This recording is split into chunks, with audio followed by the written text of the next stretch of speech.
Frank Donahue woke up at exactly 6 a.m., no alarm, no stirring sounds, just instinct. After 3 decades as Oakridge County Sheriff, his body didn't need permission to start the day. He lay still for a moment, absorbing the warmth of the bed, the faint rustle of morning wind outside, and the subtle, unmistakable scent of fresh coffee brewing downstairs. Reaching out, his hand found the right side of the bed empty. Not unexpected. Elizabeth was always up before him. He smiled faintly. 30 years, and not once had she let him leave without breakfast. It wasn't just routine, it was a ritual. The smell of her perfume still lingered faintly on the sheets. The stairs creaked under his feet as he made his way down. Their Victorian home, a 2-story, painted in pale ivory and trimmed in dark green head character. The kind built over years, not bought. In Oakridge, population 3,872, everyone knew Frank and Elizabeth Donahue. He was the law. She was the heart. "Morning, sweetheart," he said as he entered the kitchen. Elizabeth stood at the stove, wearing a silk robe the color of champagne. Her blonde hair was perfectly set in soft waves, and at 57, she moved with the kind of grace that made time seem like a suggestion rather than a law. She turned with a smile that lit up her already radiant face. "Morning, love. Your coffee's waiting." He kissed her cheek. The years hadn't dulled the affection between them. If anything, the predictability of their life gave it strength. Elizabeth placed a plate of scrambled eggs and toast in front of him, garnished with chives from her garden. They ate on the veranda, looking out at her meticulously arranged flower beds. Every rose, every lily, every stem of lavender was placed with intention. The morning sun hit the dew just right, casting diamonds across her efforts. Frank exhaled slowly, the coffee warm in his chest. "Town's quiet," he muttered. "Maybe too quiet." Elizabeth chuckled lightly. "Isn't that how you like it?" He didn't answer right away. Something flickered across his face, something unspoken. Not dread exactly. More like alertness. A sense, buried but alive. He'd always trusted his instincts. They'd kept him alive in situations that would have buried other men. Today, though there was no threat in sight, just his wife, their garden, peace still, it lingered. Elizabeth leaned back in her chair. "You're thinking again, guilty as charged. What is it?" He hesitated. "Nothing, just a weird feeling, like something's off, but I can't put my finger on it." She gave him a soft look, the kind that says, "You've been doing this too long." Frank hand reached for his hand. "It's probably just your inner sheriff trying to justify his own boredom. Maybe," he said, though he didn't believe it. She stood, brushing off her robe. "Don't be late tonight. The library charity event, remember? Wouldn't miss it." But in truth, he might have forgotten entirely if she hadn't reminded him. Elizabeth had always been the planner, the list maker, the social one. Frank was the rock, dependable, steady but prone to drifting in his thoughts. She moved back inside, and he sat there a while longer, the birds chirping overhead, the coffee cooling in his cup. The day was perfect, too perfect. Maybe. Inside, he grabbed his sheriff's hat and keys. Elizabeth called out as he opened the front door. "And don't forget to stop by the hardware store, Jack," said the patio light still flickering. "Got it," Frank called back, then paused. He looked over his shoulder and smiled, just a little. "Thanks for breakfast, always." As he stepped out into the sun-drenched driveway, he tried to shake the feeling, the itch at the back of his mind that refused to fade. Oakridge was the kind of town where you recognized every face on Main Street, where gossip traveled faster than fact, and everyone had a story that eventually circled back to family. But lately, something about Elizabeth had felt different. A pause too long. A look that didn't match the words he hadn't mentioned. It allowed. Maybe he didn't want to disturb the surface. Maybe he didn't want to know. The Ford rumbled to life. As he pulled out of the driveway, he gave the house one last look. Elizabeth stood in the kitchen window, sipping her tea, smiling softly as she waved. He waved back, like always. And yet, as he drove toward the sheriff's station, Frank's fingers tightened around the steering wheel. Something had changed. He just didn't know what. Not yet, but he would. Soon, the station smelled like old coffee, worn leather, and paper. The kind of scent that settled into walls and uniforms with time. Frank hung his hat on the wooden peg by the door, nodding to Deputy Dave Miller, who'd already started sifting through paperwork. "Mornin', Sheriff," Dave said, barely looking. "Up mornin'," Frank replied, keeping his tone neutral. The morning moved slowly. A noise complaint from old Mrs. Langley. A permit issue over at the diner. Nothing unusual, nothing dangerous. Just small-town echoes of a world that rarely changed. But Frank wasn't really present. He found himself staring at his desktop screen more than reading it, thinking about the slight tremor in Elizabeth's hand that morning when she handed him the coffee. The way she smiled, polite, warm, but distant. A subtle shift, but after 30 years, he knew her cues. By lunchtime, the thought had gnawed a little deeper. He called her, something he didn't often do during work hours. The phone rang 3 times before going to voicemail. He didn't leave a message. She's probably out.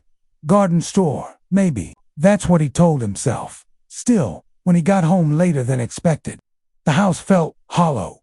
Her perfume still hung in the air, but the kitchen was cold. No dinner waiting. No soft music humming from the living room speakers. Just a note on the counter. Had to run to Denver for supplies. Be back late. Love you. Denver. Again. That made twice in the last 2 weeks. Elizabeth never liked driving that far alone. In the past, she'd always asked him to tag along. But now, she went without mention, always with vague reasons. Supplies. A design consult. A fabric shipment. Frank sat on the edge of their bed, holding the note like it had weight. His eyes drifted to the dresser, neatly arranged perfume bottles, her hairbrush, a framed photo of the two of them from their 10-year anniversary in Napa. She looked radiant. He looked proud, but now he didn't feel either. She came home around 10 p.m. He was on the veranda, pretending to read the paper. She stepped out of the car slowly, her heels clicking softly on the stone path. When she saw him, she hesitated for half a second before smoothing her expression and smiling. That smile, it was the same one she used for charity, events, and press photos. Controlled, hollow. "Sorry I'm late," she said, brushing back her hair as she walked up. Traffic was a nightmare. Frank nodded but didn't move from his chair. "Get what you needed?" She nodded. "Yes. The silk for the new exhibit, and some floral accents. You'll see at the fundraiser." He watched her closely. Her voice was steady. Too steady. Her hands fidgeted just a bit too much as she opened the front door. Inside, she made tea for both of them. Chamomile. She poured his into the blue mug with the chipped handle, the one he always used. A tiny act of normalcy that nearly disarmed him. They sat across from each other at the dining table, steam rising between them. "Is something wrong?" she asked, her eyes meeting his. Calm but searching. "No," he lied. "Just tired." She nodded, sipping slowly. "You work too hard." "I don't feel like I'm working hard," he said quietly. "It's quiet lately." "That's good, isn't it?" He didn't answer. Instead, he leaned back in his chair, watching her. "You've been going to Denver a lot."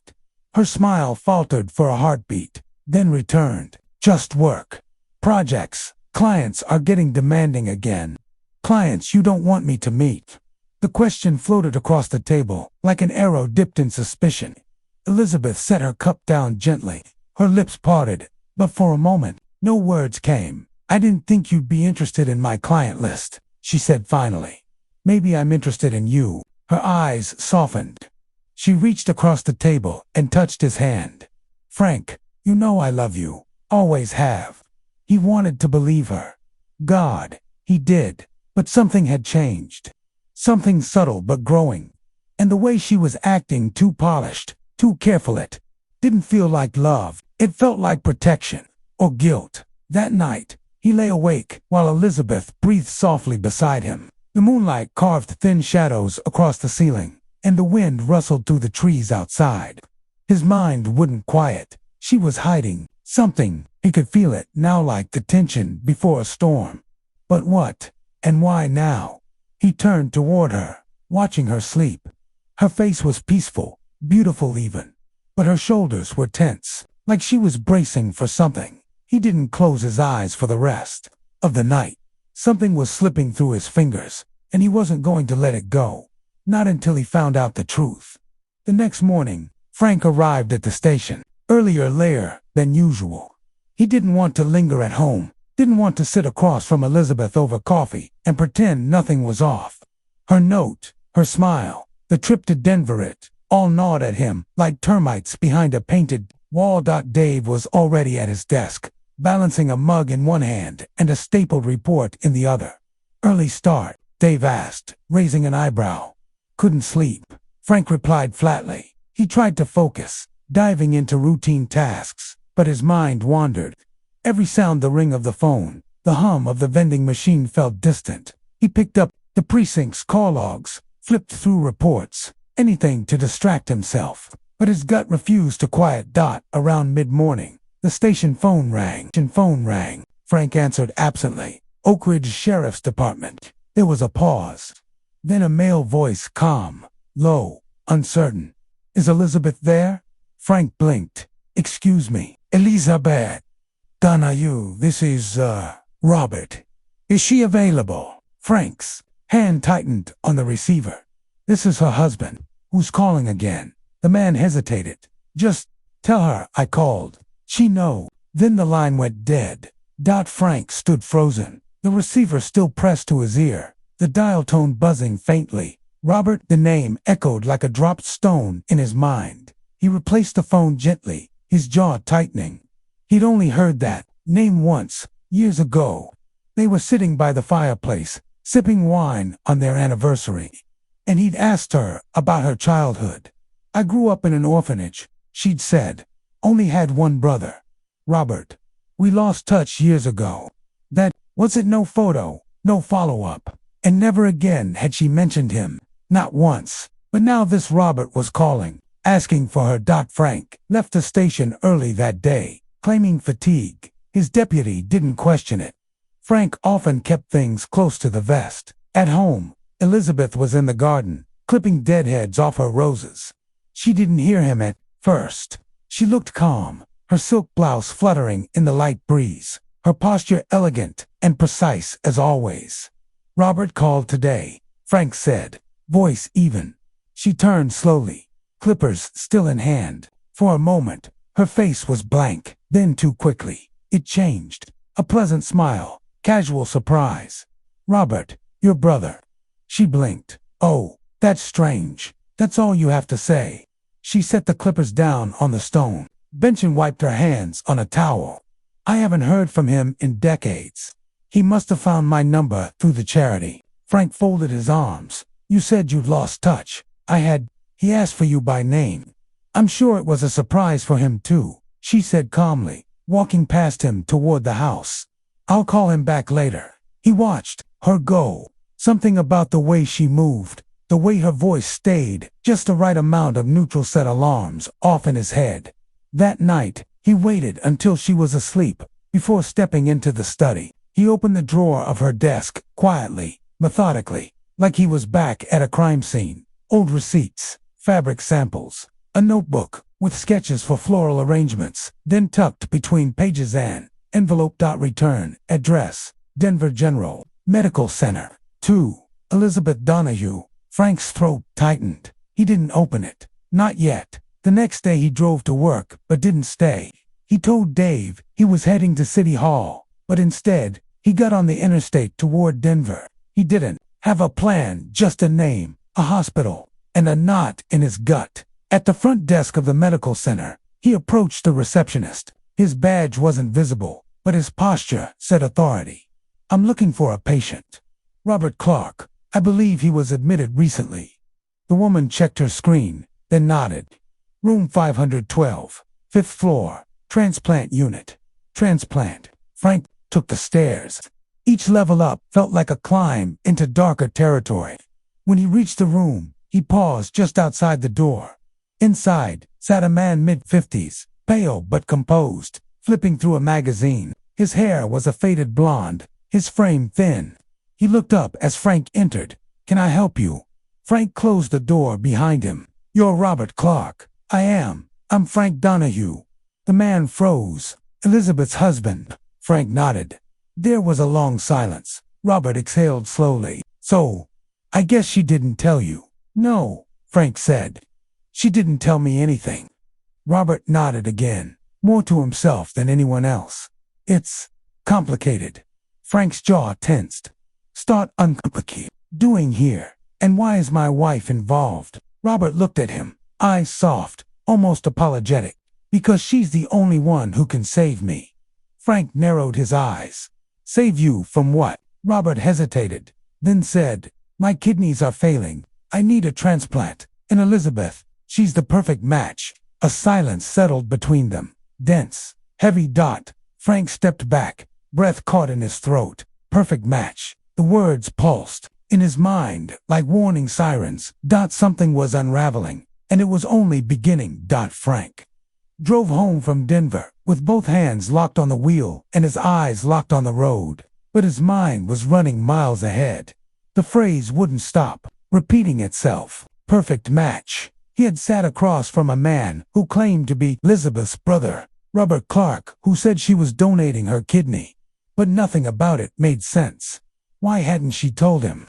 Why hadn't she asked for his support? And why had she said they lost touch, when clearly they hadn't? By the time he pulled into his driveway, dusk had draped itself over Oakridge. The lights were on inside.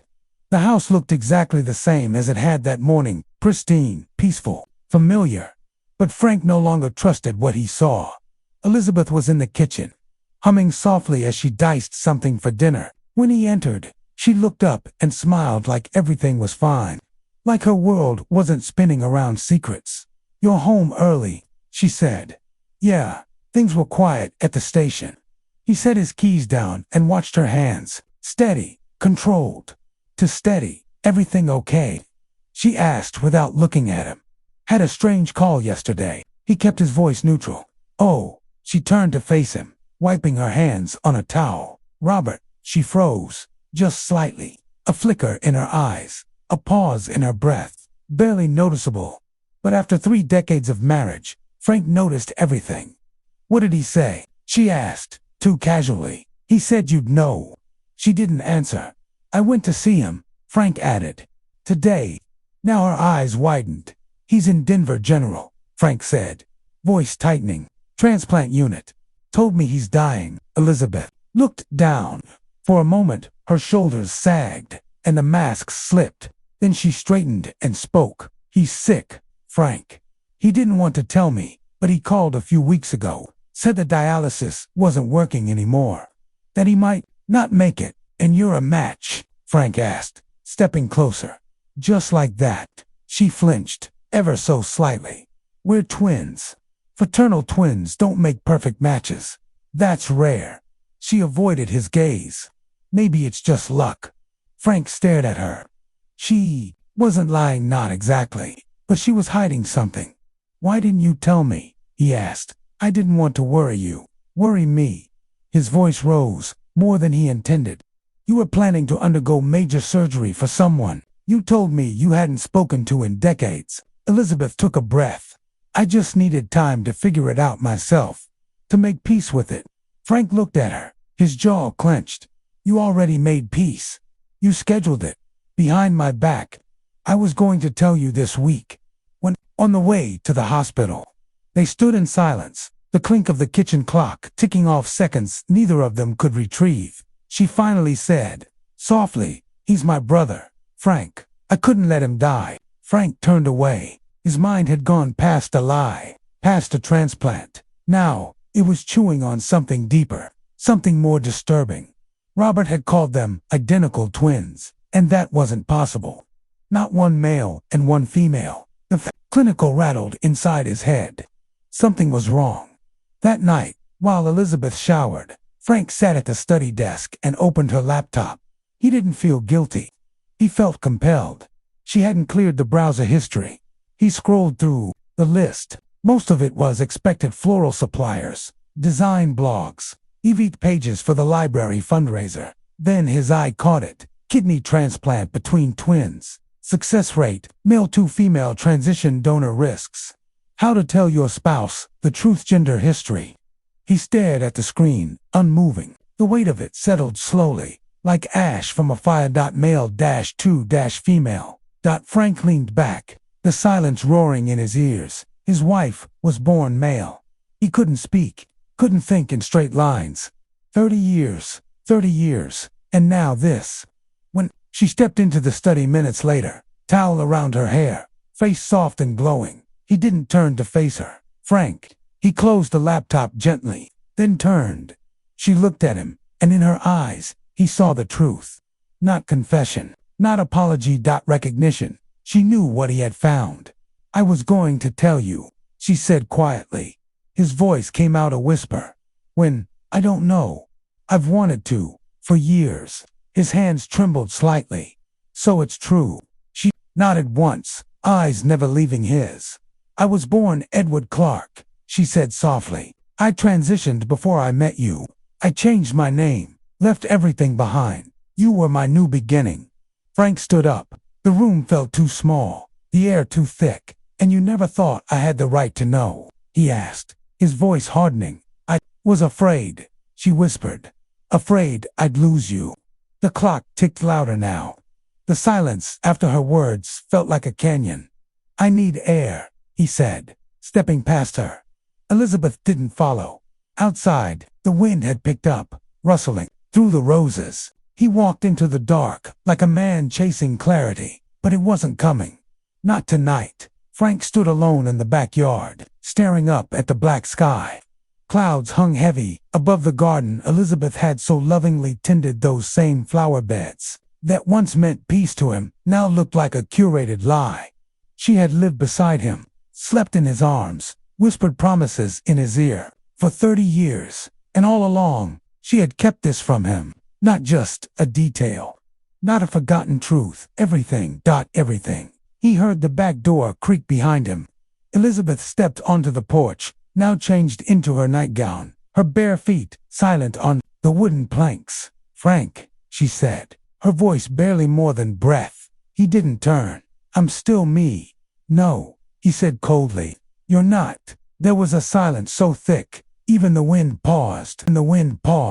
I lied, she said, finally. Yes, I didn't tell you who I was before. But everything I built with you, everything I felt for you, was real. Frank turned slowly, eyes fixed on her. You told me you were an only child. I said I lost touch with my brother. That was true. I didn't say I didn't have one. You changed your name, your identity, your body, and I didn't know a damn thing. She flinched. You knew everything that mattered. That's not your decision to make.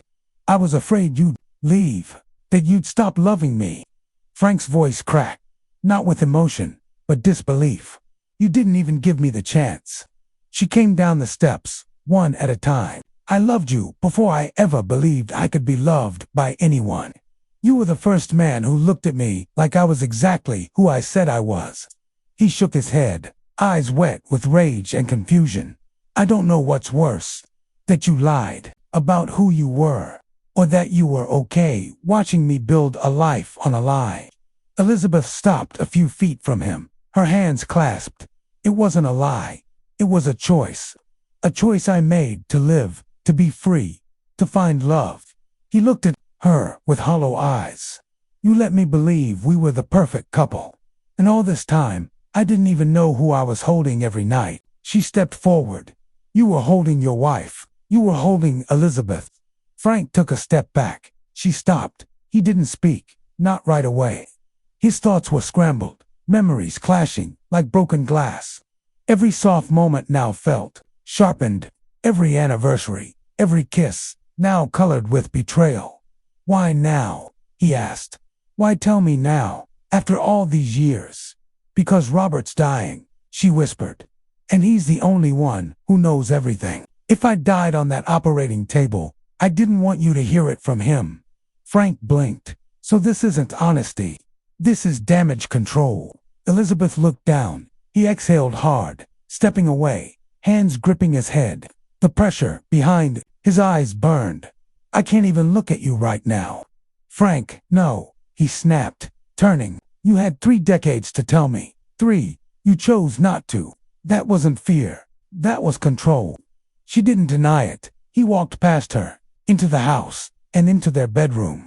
He opened the closet, pulled down an old shoebox, and rifled through it until he found a small black envelope, Elizabeth's birth certificate. He'd seen it once, years ago. Just glanced. He opened it now. Edward Clark.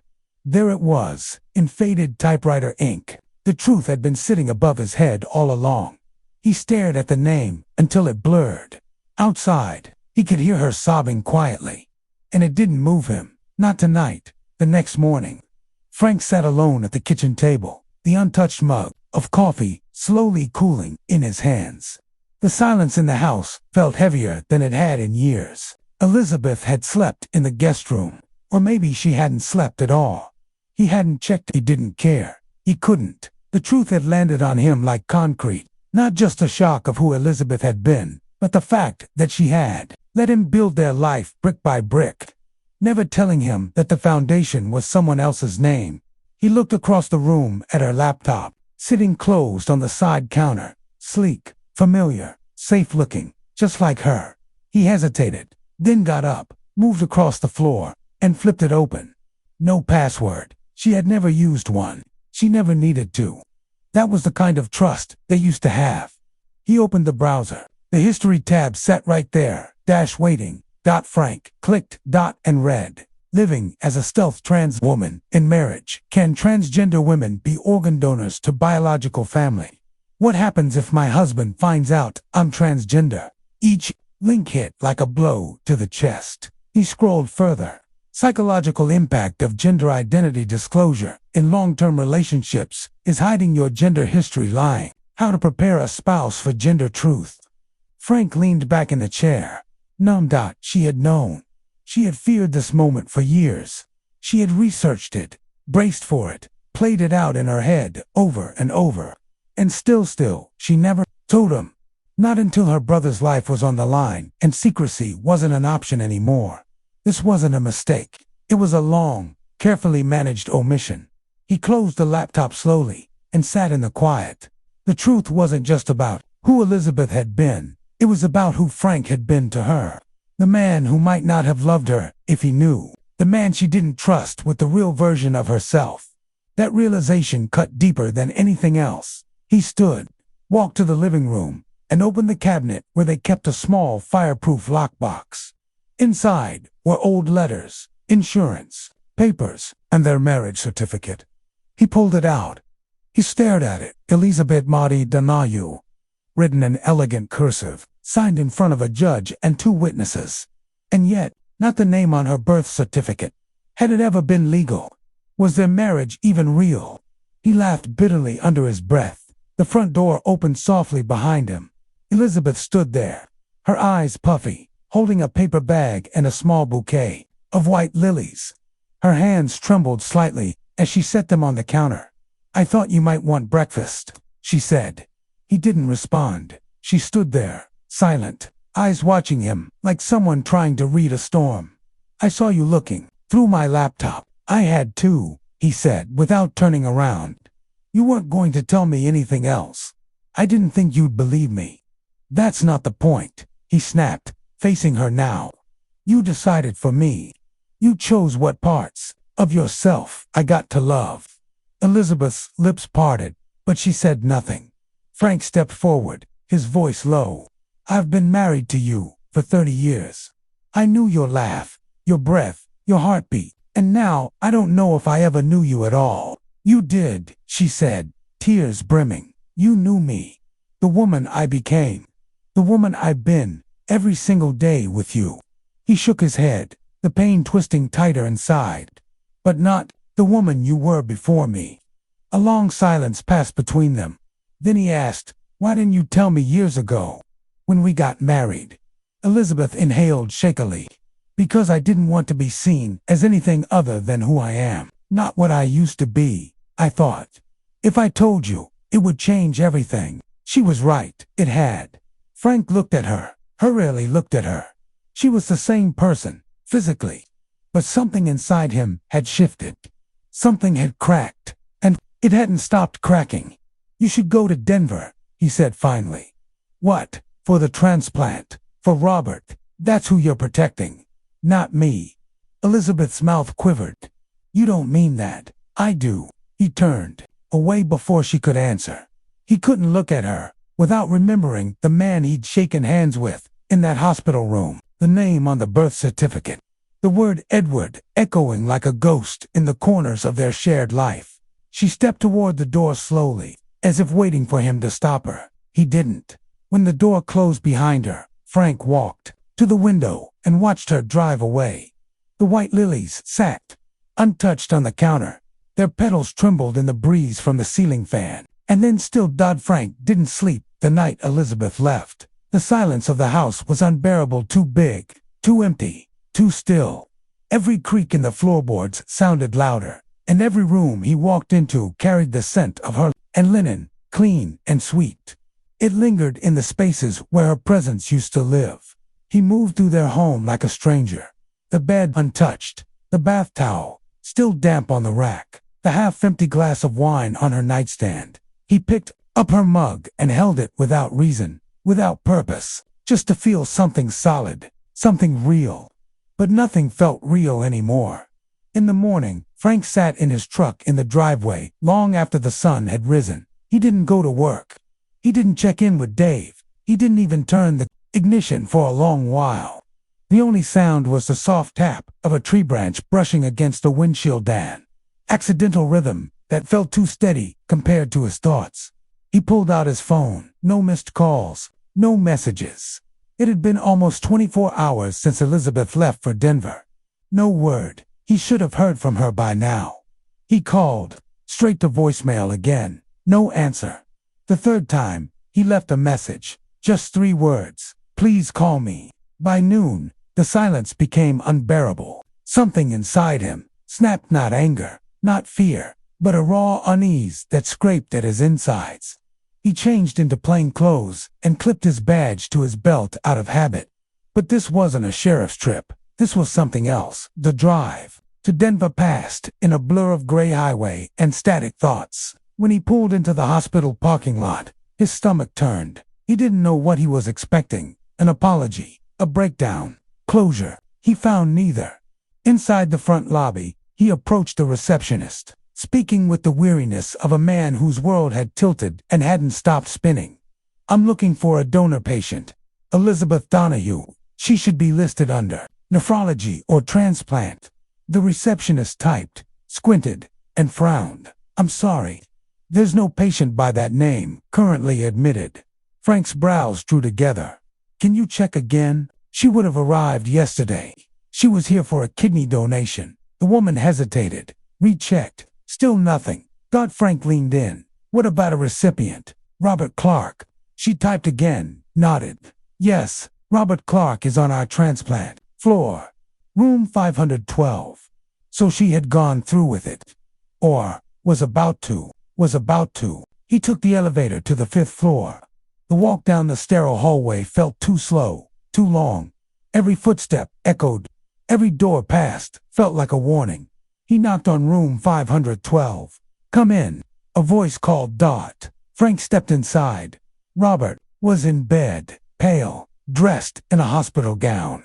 He looked better than last time, stronger. But when he saw Frank, the calm slipped from his face. "You weren't supposed to be here," Robert said quietly.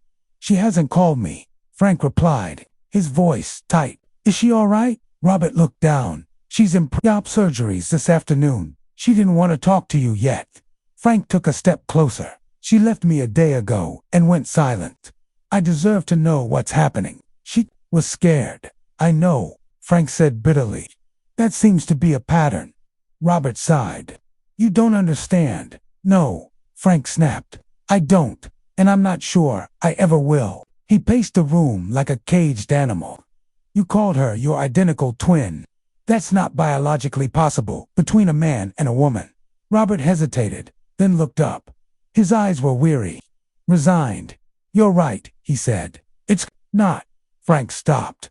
Robert's voice was steady, but quiet. We weren't always a brother and a sister. We were both born male, identical in every way. Edward and Robert Clark.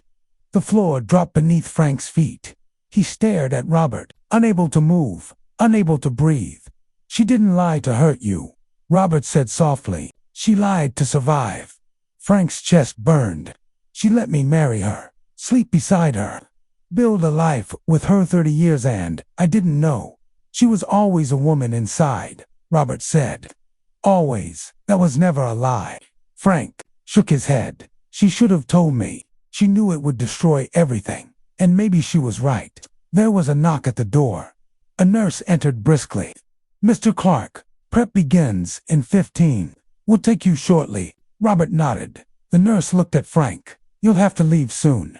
Frank didn't move. Where is she? He asked. In a sterile wing. You won't be able to see her until post-op, the nurse said, then left the room. Robert looked at Frank. She told me she loved you until her last breath. Frank swallowed hard. She's not dead. I meant emotionally, Robert said. You're the only man who ever loved her for who she became, and you didn't even know it. Frank couldn't take it anymore. He turned and left the room without another word. In the hallway, the walls seemed to close in. The fluorescent lights hummed above, indifferent to the chaos inside him. He sat on a bench and stared at the floor. His wife was in surgery. His past was a lie, and his future had just collapsed under the weight of a truth told too late. Frank stood in the living room, staring at the shelf above the fireplace. The soft tick of the grandfather clock was the only sound in the house.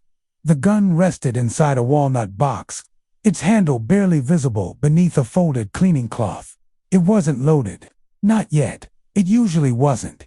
He wasn't thinking about using it, not really, but still, his eyes stayed on it. He sat on the edge of the couch, palms resting on his knees, breath shallow. It had been 3 days since the surgery. Elizabeth was recovering in Denver. She'd texted once, "I'm okay," but hadn't called. No photo, no follow-up, no "I miss you." It was like a line had been drawn between them and she was already living on the other side. He felt hollow, the kind of emptiness that doesn't announce itself, but grows in corners. He had spent a lifetime thinking. He knew what betrayal looked like. Partners turning in court, witnesses recanting, perps lying to his face. But this was different. This betrayal had loved him every night for 30 years. He rose, pacing, glancing again at the box on the shelf. Just a look, just remembering the weight of it. His hand twitched. He opened the liquor cabinet and poured himself a finger of bourbon, something he rarely did before sunset. But time had stopped making sense anyway. He drank it in one swallow. Then he went upstairs. Her side of the closet was untouched. Neatly hung blouses, scarves, a spritz of her favorite perfume still clung to the silk. A framed photo of them at the Harvest Festival sat on the dresser. Elizabeth, laughing as Frank kissed her cheek. Her happiness had always felt effortless. Now, it felt manufactured. He reached for her nightstand drawer. Inside, tucked under a worn paperback, was a manila folder. He pulled it out and opened it. Hospital forms. Consent to donate. A signature line. At the bottom, her real name, Edward Clark. The signature curled delicately, just like all her letters and cards. He stared at it for a long time, longer than he realized. Then he put it back. Downstairs, the silence was unbearable again. The ticking clock now sounded like a countdown. He walked slowly to the fireplace and reached up, pulling the box down with both hands. He opened it. The gun lay there, gleaming, pristine. He picked it up. His hands didn't shake. He loaded it. One bullet clicked the chamber. Shut. Not for her. Not for him. Just to feel what control felt like again. Not Frank sat back on the couch, gun resting on his lap. He looked around at the life they'd built. The fireplace, the wedding photo, the curtains she had chosen, the table where they used to sip wine after long days. He didn't know what any of it meant anymore. He didn't know what he meant anymore. He held the gun lightly, not pointing it, just holding it. It was the only thing in the house that didn't lie. Elizabeth stood at the kitchen stove, stirring a pot of soup. The scent of thyme and onions filled the air, comforting, familiar. She moved carefully, slower than usual, the incision from surgery still tender beneath her blouse. But she'd insisted on making dinner herself. That Frank had returned from the station only minutes earlier. He hadn't said much, barely looked at her. The house felt like a pressure cooker, quiet on the surface, hissing underneath. She heard the front door close hard, not slammed, but harder than necessary. She didn't turn around. Frank entered the kitchen, moving like a man trapped in his own body. His eyes were unreadable, exhausted, distant. "I made your favorite," Elizabeth said, her voice gentle. "Beef stew with rosemary." He gave no response, just stared at her back. She kept stirring, even though the stew didn't need it. She needed something to do with her hands. "I'm glad you're back," she said, still not facing him. "I didn't want us to leave things like that." Frank sat at the edge of the kitchen table. His hands were folded in front of him, but his fingers wouldn't stay still. They kept twitching, resting, twitching again. Finally, she turned and froze. The gun was resting on the table beside him. She went pale. "Frank," she said slowly, her eyes locked on the weapon. "Why is that here?" He didn't answer right away. "I don't know," he said quietly. "I just brought it in from the shelf." She took a tentative step toward him. "Put it away." "I don't want to hurt you," he said, his voice flat, hollow. "But I don't know what I want at all." Her voice shook. "Frank, we need to talk. Without that, please." He reached out, touched the gun with his fingertips. "You lied to me. I know, for 30 years. She swallowed. "Not about the love. Never about the love." "I don't know what that means anymore." "Then let me help you understand." Her voice cracked. "I loved you. Every day. In every way I could. I just couldn't go back. I couldn't be that person again, even in memory. You erased who you were," he said, "and made sure I never saw what was underneath." Elizabeth took another step. Her eyes were on his, not the gun. "I thought I was protecting you." "You were protecting yourself," Frank said. "And you let me build a life around a version of you that wasn't real." "It was real," she said firmly. "This we was real. It still is." He stared at her. For a moment, he almost believed her. Almost she reached for his hand. "Please, Frank, let's put the gun away. We're not going to hurt each other. That's not who we are." Frank's fingers moved toward her. His eyes softened just a little. That's when it happened. Pop, a loud, sharp crack outside the kitchen window, like a gunshot, but not quite, not as deep, not as violent. A firecracker. One of the neighborhood kids. They always lit them early. Even weeks before the 4th, Frank flinched. Years of instinct. Years of training. His hand jerked. The trigger pulled. The gun went off. A single, deafening shot. Elizabeth staggered backward, eyes wide with shock. Her hand clutched her chest. Blood spread rapidly through the fabric of her blouse, red blooming over white. "No," Frank whispered. Frozen, she dropped to her knees, then to the floor. The spoon she'd been holding clattered beside her. Soup, splashing across the tile like blood on porcelain. "Elizabeth." Frank dropped beside her, catching her head in his arms. Her eyes were open, dazed, struggling to stay focused. "I didn't mean to die." "Didn't." He pressed his hands to her chest, trying to stop the bleeding. "Stay with me. Just stay." She tried to speak, but no sound came out, just a faint, gurgling breath. Her lips moved around silent words. Frank fumbled for his phone, hands slick with her blood. He dialed 911. "My wife, pleasers. Been a shooting. She's bleeding out." The dispatcher's voice blurred in his ear. He dropped the phone and looked down. Elizabeth's eyes fluttered. He pressed his forehead to hers. "I'm sorry," he whispered. "I didn't mean it. It was an accident. I swear to God. But it didn't matter now." The wound was too deep, the silence too final. Her hand twitched once, fingers curling into his palm, and then nothing, and then nothing. Frank rocked back and forth, holding her body, his mind fracturing under the weight of what he had done, of what he had become. Sirens wailed in the distance, growing closer. But nothing would ever undo the sound of that firecracker.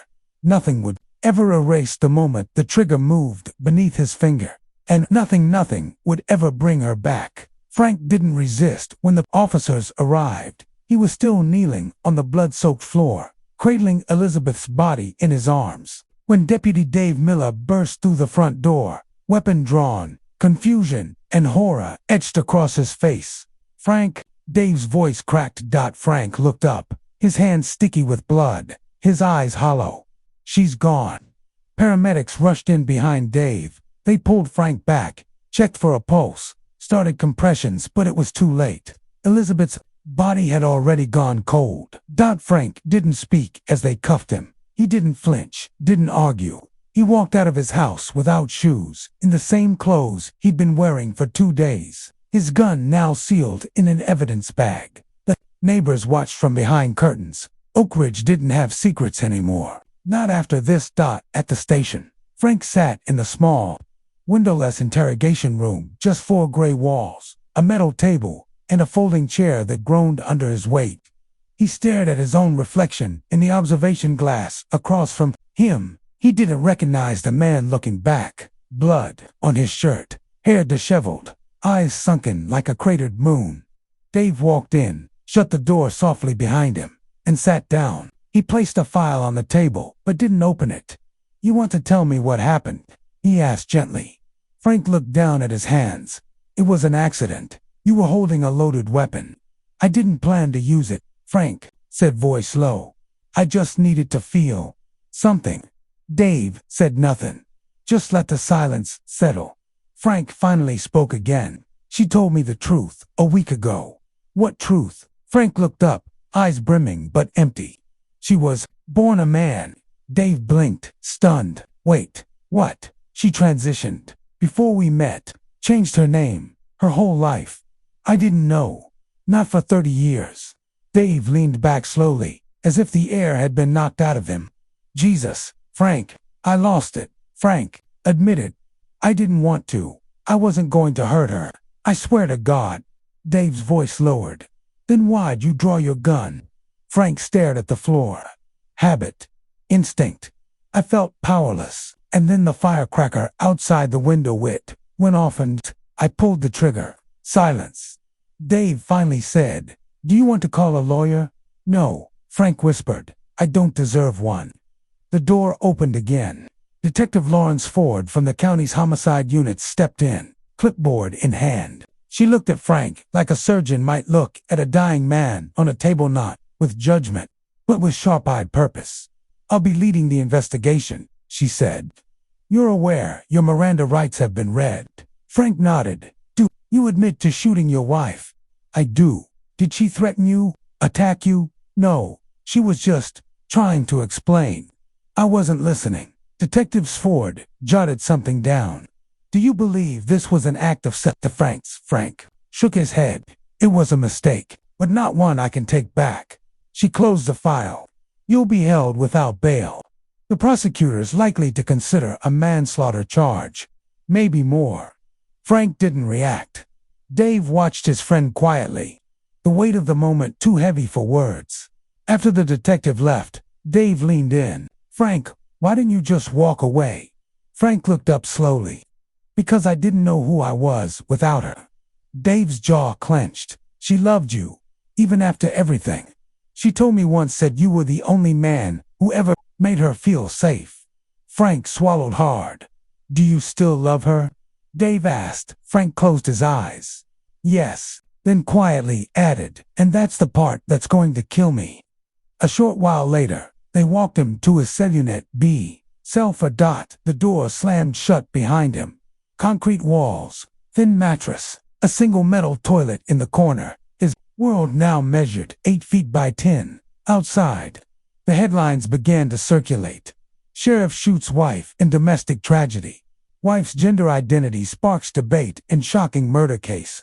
Love, lies, and death in Oakridge. But inside the cell, Frank wasn't thinking about trials or charges or verdicts. He was thinking about her hands, the way they'd trembled when she handed him coffee, the way they used to trace the back of his neck while he slept. He would never feel that again. and it was his fault. The courtroom was silent as the verdict was read. Frank Donahue sat in the defendant's chair, hands folded, eyes down. His face was thinner now, hollow. He hadn't spoken much during the trial. He didn't plead for mercy. He didn't argue the facts. He only told the truth, at least. What was left of it? We, the jury, find the defendant guilty of manslaughter in the first degree. The words didn't surprise him. Nothing had surprised him in weeks. Judge Barrett's voicefollowed.com and final. Sentenced to 14 years in state prison, with eligibility for parole after 10. Court is adjourned. The gavel struck. It sounded like a closing door. Frank didn't look at anyone as they cuffed him. Didn't look at Dave, sitting in the back row. Didn't glance at the camera crews by the door, waiting to pounce on the aftermath. And he didn't look at the empty bench, where Elizabeth's seat should have been. Instead, he looked up at the skylight above the judge's bench. A square of sunlight filtering down, like judgment from God himself. 14 years. For a moment of reflex. For a lifetime of silence. The cell in the state facility was smaller than the one at county. But by now, Frank was used to tight spaces. He didn't complain, didn't talk much, didn't get into fights or make friends. He kept to himself. He read, he prayed, and at night, when the prison quieted into the sound of distant footsteps and steel doors, he thought about her. Elizabeth. Not Edward. Not a secret, not a lie. Just her. Detective Lawrence Ford visited 6 months into his sentence. She sat across from him in the visitor's room, flipping through a thin file. You've become something of a symbol, she said. Some call you a murderer, others a victim. Some say you acted out of betrayal. Some say out of hate. Frank looked at her. And what do you say? She shut the folder. I think you were a man who didn't know what to do with the truth. Frank nodded slowly. That's fair. She leaned forward. If you could go back, knowing everything, would you still marry her? He didn't answer right away. The silence stretched taut. Then he said, yes, but I would ask questions sooner, and I'd listened harder when she tried to speak. Ford nodded. You know, your case sparked a change. They're writing a new ethics module for cadet training. About implicit bias. About psychological crises. About domestic complexity. Frank gave a dry smile. Glad I could help. She stood, hesitated. Take care of yourself, Sheriff. I'm not a sheriff anymore. She gave a tight nod. No, but you were a damn good one. Back in Oakridge, the house sat quiet, empty. Robert Clark left town after the trial. No interviews, no statements. Just a bouquet of white lilies placed on Elizabeth's grave, along with a single folded photograph of her and Frank at their wedding, smiling. The town moved on, as small towns always do. But the Donahue name stayed in whispers, in heavy glances, in quiet dinners. No one ever spoke about what really mattered, about how love, even when honest, can be shattered by truths too long buried.